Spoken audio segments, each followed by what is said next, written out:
At this point, I'd like to bring up Paul Roberts. Hi there. My name is Paul Roberts, and I am the president of a nonprofit called the Secure Resilient Future Foundation, also the founder of a group called Secure Repairs, 400 of the country's top information technology and cybersecurity experts who support the right to repair. I am standing in strong support of this bill. What you want to do is pass legislation that helps Massachusetts farmers, the families that own farms, to be able to maintain their agricultural equipment in an affordable way. Low cost of repair, high availability of repair, and quick service, because as we've heard, time is of the essence in farming. What is the best way to do that? The best way to do that is to have a functional market for repair. Lots of different providers, like for your automobile. Corner repair shops, auto dealers, Midas Muffler, Sullivan Tire, right? Many different choices. Low cost, because there's competition for costs. Easy access, no matter where you live in the state. Defend capitalism. Do not empower techno-feudalism. The ability of manufacturers to use their software and internet access to say, oh, you took that part from an identical device and you want to replace a part in your tractor. It's the same exact part from a different tractor that's broken. You can't do that. You need to call our authorized service provider to have them allow you to replace that part. Does that make any sense to you? What is the cost of that for the farmer? They have to pay hundreds of dollars for that authorized repair personnel to come out. They have to pay probably for a dealer-provided part that's going to cost them many times what the part they salvage from the other devices. This is the reality of this kind of techno-feudalistic world that manufacturers want to create. I would just ask you to focus on the fact that the people here advocating for you to help them lock down devices, keep farmers from being able to do simple repairs themselves, or even not simple repairs themselves. As Willie Cade said, farmers are sophisticated. They know how to repair and maintain their equipment. All the people opposing this law are representing manufacturers, industry groups, okay? What you don't have in this room is farmers from Massachusetts. Where are they? And what would they say if they were here? Would they say, oh yeah, we support the manufacturer's right to limit our ability to repair our devices? Of course they wouldn't. So please keep in mind that constituency. They are the people who vote for you, and they're the people you need to serve, not multi-billion-dollar corporations. Thank you for your testimony. Any questions to testify, Mr. Chairman Prano? Thank you, Mr. Roberts. Yes. Thank you for your testimony. So my question, and hopefully you can speak onto this a little bit. I think when this has been brought forward, testimony so far today and conversations beforehand, it all revolves around 2 points: intellectual property and repairing equipment incorrectly that might lead to violating emission standards or creating safety issues. Can you speak on those 2 points as whether perhaps whatever your opinion is on those 2 points? Because I think that's at the crux of this bill. These are 2 of the biggest issues that we're also dealing with, and also trying to balance with the other piece that you've mentioned, which is what do farmers think and how does this affect consumers? Right. As you all know, a really useful lobbying technique is to latch on to a shared value like clean air or physical safety and use it to achieve your goals as a lobbyist. So seizing onto clean air and the EPA as a way to argue against giving owners of farm equipment the ability to repair and service and maintain their own equipment is an effective strategy. As Willie indicated, the language of the Clean Air Act is very clear that it is the responsibility of manufacturers to make equipment that is compliant with EPA guidelines when it comes off the assembly line.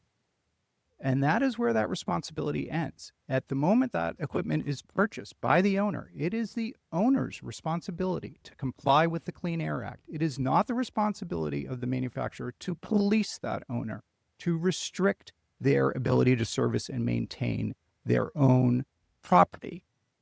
So that Clean Air Act, the language of that, if you read the Clean Air Act, is very clear that this was not intended as a way to empower manufacturers to tie the hands of equipment owners whether those are automotive or farm equipment or what have you. So that is a empty argument. It is a responsibility of the farmers. If the farmers violate the Clean Air Act by tweaking or juicing their equipment, absolutely, there is cost to us all in increased emissions.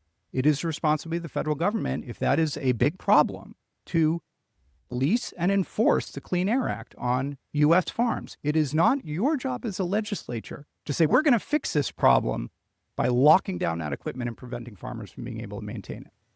It's not your responsibility. It's the responsibility of the federal government. And if it is a big concern, as the manufacturers would suggest, why isn't the federal government policing it?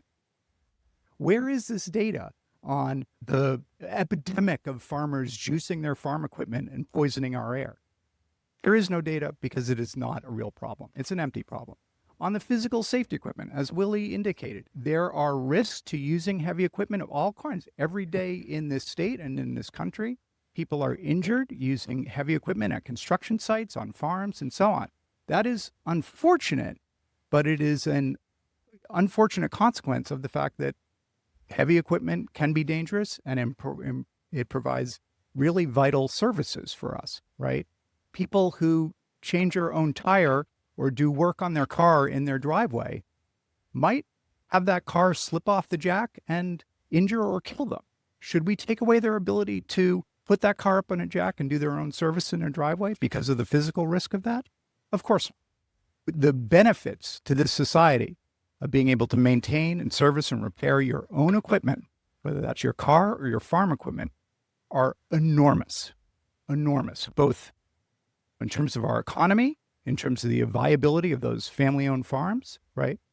And they outweigh the physical risks that they pose. Just we continue to sell farm equipment that can hurt and kill people because we need that farmer. Okay. The argument they're trying to make is basically to say, give us to corporation the ability to granularly control how this device is used, and we'll eliminate physical injury. Thank you, won't Mr. happen. Roberts. I won't think happen. we have gotten the point pretty thoroughly to state. Thank you. Do we have any other questions for the gentleman? Representative Burfield. Mr. Chairman, thank you. So just a couple quick things. So I have a diesel pickup, and if I try to mess with the emissions, it goes into this limp mode and you can't use it. So I can't go to the manufacturer. I can't get their software and subvert that so I can have full power mode. So I think that's part of what everybody's saying. Also, where is this bill coming from? Because I live in Central Mass. I have 12 towns. I have one town, New Braintree. There's not even a store. It's 900 people. It's just farms. I know so many farmers. I go to banquets every year and all these different functions. Not one farmer has ever said to me anything about this. So where is this legislation coming from? Well, this legislation. I'm in farm country. So. Yeah. Well, have you really talked to your farmers Yes, about? it's You've talked to them about the every cost. day. You've I would have talked to them about the cost of maintaining their every equipment. day. You've talked to them about their. Sir, just to let you know, we take testimony. You do not ask questions. Right. So you asked a good question, which is the limp mode and that is a really common feature now for software-driven equipment.